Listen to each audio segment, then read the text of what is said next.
hayang sampurna cenah Kiai hayang sampurna mah ye nawaitu shauma ghadin an ada'i fardhi syahri ramadhani hadhihi sanati lillahi ta'ala sakali deui tegaskeun nawaitu shauma ghadin an ada'i fardhi syahri ramadhani hadhihi sanati lillahi ta'ala eta sempurna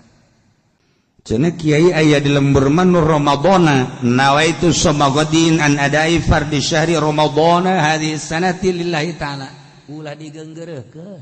urusan maca aya paranti na ngaranna ilmunah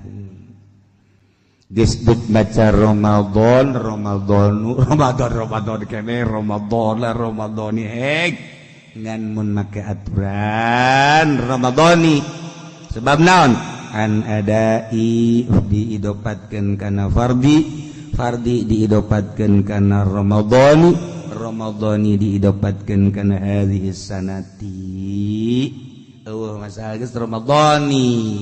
kan kuari keur ngaji ye maksudna jangan bebener diri urang sakali deui nawaitu shauma ghadin an adai fardhi syahri ramadhani hadhihi sanati lillahi ta'ala maka denge itu sana kudu ngaji di kiai saja di kiai mah Ramadana masalah geus sia Ramadana aing Ramadhani ke di akhiratna urang bareng aing ti heula sia panderi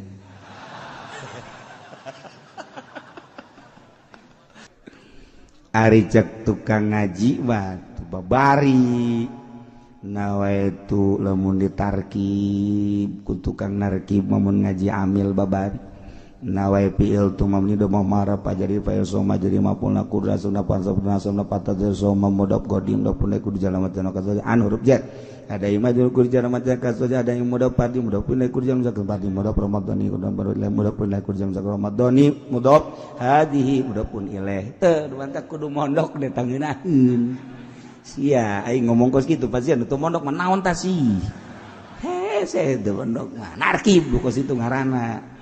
Nah, lamun di kulon, lamun di wetan mah ngaranna nyarab.